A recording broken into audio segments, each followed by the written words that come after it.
dialogar, o más bien escucharte. Y justamente hoy, en el Día Internacional de la No Violencia contra la Mujer. Hola, sí. ¿Nos escuchás bien? Sí, te escucho bien, tengo una pequeña demora, pero te escucho bien. ¿Cómo estás, Susana? Muchas gracias por el espacio. No, por favor, gracias a vos. Disculpas por lo que ocurrió en 22, pero bueno, cuando hay cambios y reestructuraciones suelen suceder estas cuestiones. Bien, Victoria, Ningún problema. ¿qué reflexión, qué opinión te merece este Día Internacional de la No Violencia contra la Mujer, este 25 de noviembre, en esta Argentina de aquí y ahora? Bueno, estamos en una situación un poco compleja, ¿no? Ciertamente hay un retroceso que no es una evaluación subjetiva, hay datos objetivos que nos indican que hay un retroceso en Argentina respecto de las políticas públicas que tienen que abordar la cuestión de la violencia contra las mujeres, pero también desde el discurso, ¿no? Hay claramente una decisión política de ir en un sentido contrario al que el país viene transitando desde hace muchos años, porque en todas las administraciones que estuvieron al frente del gobierno nacional, para poner un ejemplo, siempre se ha votado en el mismo sentido en los foros internacionales, en profundizar, con la idea de profundizar las políticas para erradicar la violencia contra las mujeres. Y Argentina fue el único país este año que votó en contra de una resolución de las Naciones Unidas en ese sentido. Con lo cual, vuelvo al comienzo, no es una evaluación subjetiva, no es solamente lo que se dice en los medios, que ya es mucho, sino que además hubo políticas activas para retroceder de alguna manera, para retrotraer todo lo que se había hecho. El cierre del Ministerio de las Mujeres, el desmantelamiento de la línea 144, que es central para que las mujeres puedan acudir a una autoridad pública en busca de ayuda, de acompañamiento, de socorro en una situación de violencia. Lo que comento de la votación que se hizo en Naciones Unidas. Hay el financiamiento de muchísimos de los programas que estaban puestos en marcha para enfrentar este problema. Y además acompañado de un discurso que niega la violencia contra las mujeres, que niega la realidad material que vivimos todos los días, no solo la violencia física, recordemos que la violencia contra las mujeres tiene muchas dimensiones, existe también la violencia económica, y cuando desde el Poder Ejecutivo se niega, por ejemplo, la brecha salarial entre varones y mujeres, también implica un retroceso, porque además legitima discursos sociales violentos, discursos sociales de negación de lo que atravesamos las mujeres desde hace muchísimos años. El Día Internacional contra la Violencia contra las Mujeres es un día que se instaura para recordar el asesinato de 3 hermanas que ocurre en República Dominicana, 3 hermanas que estaban enfrentadas a la dictadura de Trujillo en ese momento. Y tiene un sentido que es un sentido político y es un sentido social. Bueno, todo esto que estamos viviendo en Argentina en este momento va directamente en contra de eso, y además responsabilizando a los feminismos en particular de muchísimos flagelos de este país, como si los feminismos se encarnaran de alguna manera un conjunto de males que, bueno, cada cual puede hacer su evaluación, ¿no? Pero me parece que, un poco para volver a tu pregunta, estamos en un momento bastante complejo en materia de políticas, en materia de discursos, que hay que enfrentar de distintas formas y con distintas herramientas. Sí, por supuesto. Inclusive al comienzo del programa comenté que desde el gobierno, o inclusive desde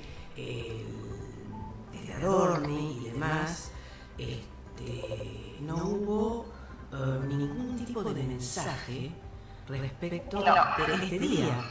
Es decir, eso, a mi entender, es la negación total y es peligroso. ¿Cuál es tu opinión, Victoria?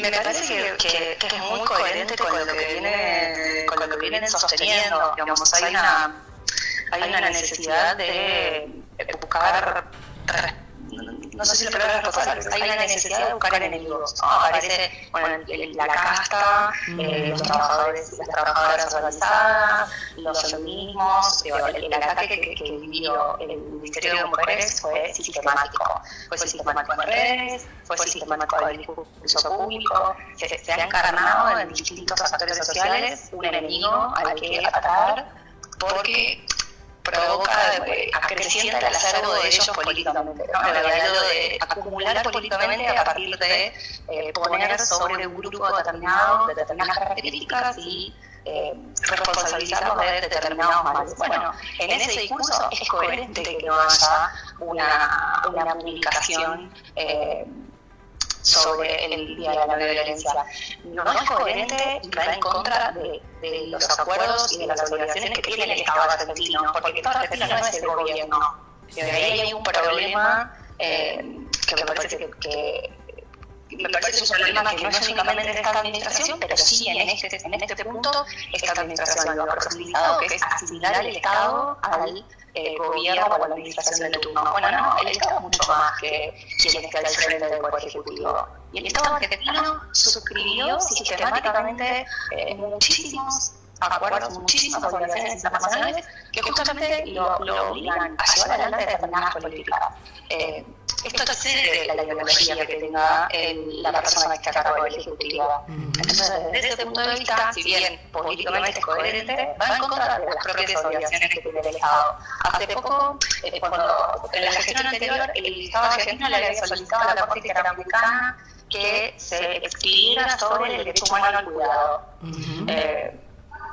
En esta administración, en una primera instancia, sostiene ese pedido y luego presenta un pide que se retire ese pedido. Y dice, a mí ya no me interesa que la Corte diga esto, así que voy a retirar ese pedido. Y la Corte le dice, de momento, porque esto no es solamente para la Argentina, no es únicamente el único interesado. Y ahí vemos este juego, ¿no? De confundir de alguna manera la gestión con el Estado. No, son dos instancias que tienen que estar debidamente separadas, más allá de que obviamente cada gestión le dará su impronta, porque por algo la sociedad elige una gestión y habrá que hacer una evaluación en ese sentido, pero el Estado tiene obligaciones que las tiene que cumplir, y a mí lo que me preocupa, por sobre todas las cosas, además de obviamente el desastre que significa que no se profundicen las políticas, que se desmantelen las políticas que ya estaban vigentes, es también la ruptura de consensos. ¿Qué es lo que pasa por abajo con eso? ¿Qué es lo que pasa en la sociedad si tenemos un Estado que está diciendo todos sufrimos violencia por igual, cuando sabemos que no es así? Entonces yo creo que hay una dimensión donde probablemente cualquier persona de la calle, si uno habla con cualquier persona de la calle, reconoce que hay una prevalencia de la violencia contra las mujeres. Me parece que ahí hay como cierto consenso sobre el que está avanzado. Pero ¿qué pasa cuando se legitima la violencia desde el Estado? Bueno, yo creo que todavía no hemos empezado a ver las consecuencias de esta legitimación. Algunas cosas las hemos visto, sobre todo cuando en lo que refiere a la violencia política, pero en este país se ha producido un atentado contra una vicepresidenta y muchos sectores de la política no han dicho nada. Y en esto no es un posicionamiento ideológico. Me parece que eso queda completamente de lado frente a un hecho de carga institucional. Si en nuestro país no podemos dejar de lado el posicionamiento político y el posicionamiento ideológico para poner por delante que hubo un atentado grave contra una representante institucional, bueno, ya tenemos un problema importante como sociedad que se manifiesta en este tipo de cuestiones. No, desde ya. Y hay un punto que vos resaltaste, que no es menor desde ya, todo lo contrario, es de enorme importancia, que se pretende olvidar, que es esto de los compromisos y obligaciones internacionales. Pactos, convenios y demás, que quedan así, como diluidos, ¿no? O pretenden ser diluidos. El rol de la justicia,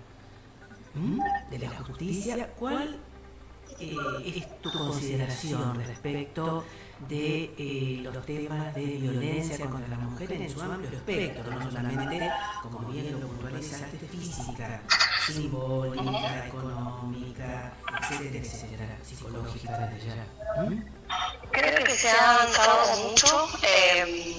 Sé que tenemos una justicia que es patriarcal, sé que tenemos una justicia que tiene una deuda enorme con las mujeres, tengo claro, sabemos que denunciar no es fácil, que pasar por un proceso judicial es muy duro, y que todavía quedan muchas barreras que eliminar. Al respecto, creo que también se ha ganado terreno con la ley Micaela, por ejemplo, que también ha sido una política que ha estado muy eficaz para poder avanzar en esa línea, una ley que lleva el nombre de una militante política feminista que fue asesinada, que fue víctima de un femicidio en Entre Ríos. Se han instaurado políticas, se hacen capacitaciones en ese sentido, pero también creo que la justicia es muy difícil pensar en la administración de justicia sin pensar también en la educación, ¿no? Sin pensar en la educación universitaria. Otro flanco de ataque de esta administración que ve también en la universidad pública un espacio de ataque permanente desde lo discursivo, desde los recursos, todas las discusiones que hemos visto durante este año alrededor de la acción del presupuesto universitario. Y también me parece que hay otras agendas que entraron un poco más tarde, como por ejemplo la agenda de la violencia laboral, que recién en el año 2019 tiene el primer convenio en el seno de la Organización Internacional del Trabajo, donde se reconoce el derecho de todas las personas, no solamente de las mujeres, de todas las personas, de trabajar sin sufrir acoso y violencia, con especial énfasis y con una mirada particularizada sobre la violencia por razones de género. Bueno, ahí creo que todavía queda, si bien el convenio es incipiente, falta mucha adecuación normativa por parte de nuestra legislación a las prescripciones del convenio 190. Lo cierto es que se avanzó en ese sentido. Argentina tuvo también una política muy fuerte desde el Ministerio de Trabajo para aplicar ese convenio de forma eficaz, pero me parece que ahí, porque es una temática no novedosa en términos de fenómenos, sino sí de regulación, donde todavía quedan algunos desafíos por delante, de abordaje, sobre todo de prevención en materia de violencia y acoso laboral. Hay un trabajo muy potente para hacer en materia de prevención sobre estas cuestiones, pero creo que ahí hay algunas cosas que resolver. El otro día veía, y me pasó ahora la recomendación, el documental sobre el asesinato de María Soledad Morales, un caso que seguramente todos y todas recordamos. Yo ya era muy chica cuando pasó, pero tengo muy grabado el recuerdo de las marchas del silencio, de la potencia de la hermana Marta León, las amigas, y el documental en particular está centrado en ese grupo de amigas que sin un marco teórico, quizás que las acompañara, entendieron que tenían que salir a pedir justicia por su amigo porque si no nadie lo iba a hacer. Y es notable cuando uno la ve ver las deficiencias de ese sistema de administración de justicia que estaba abordando un fenómeno que hasta ese momento, e incluso mucho tiempo después, se asociaba con lo pasional, con la vida nocturna, con la vida personal de las víctimas, algo que, insisto, sigue pasando y ha pasado en el último tiempo también, y también ver cómo aparecían otras figuras en ese entonces. Hay un relato fiscal que es muy interesante, que lleva la voz de ella a ese proceso. Porque a veces las voces de las víctimas es difícil que aparezcan en esos procesos. Realmente lo recomiendo porque es duro revisitar una parte de la historia de nuestro país, que es dura, que es triste, y sobre todo también las conexiones políticas. Bueno, el caso de María Soledad tenía varias aristas que hacían del caso un caso particular, pero también creo que nos puede mostrar un poco cómo hemos avanzado como sociedad y tener también ese como valorar eso que hemos podido hacer para aferrarnos y no perderlo, para seguir construyendo o reforzando esos consensos que nos han hecho avanzar. Bien. En brevísimas palabras, en 2 segundos, ¿Qué opinión te merece esta denominada reforma, ley base y demás que abarca todo, pero fundamentalmente en la parte laboral, de seguridad social, de derechos sociales, la 27.742 y decreto reglamentario?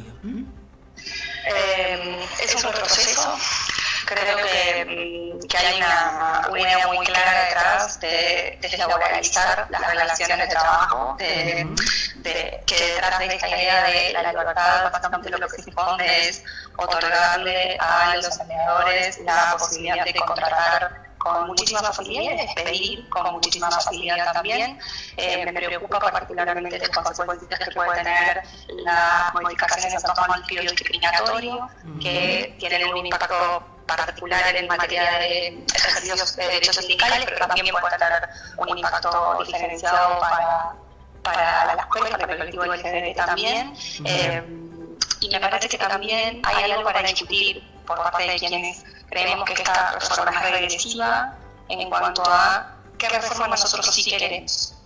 Me parece que ahí hay una deuda que siempre hemos estado de alguna manera a la defensiva en materia de reforma de leyes laborales, porque nuestro país tiene una historia de flexibilización muy profunda, pero también parece insostenible no reformar una ley de contrato de trabajo que solamente otorga 2 días de licencia por paternidad y no contempla licencias por adopción, para decirlo lo mínimo.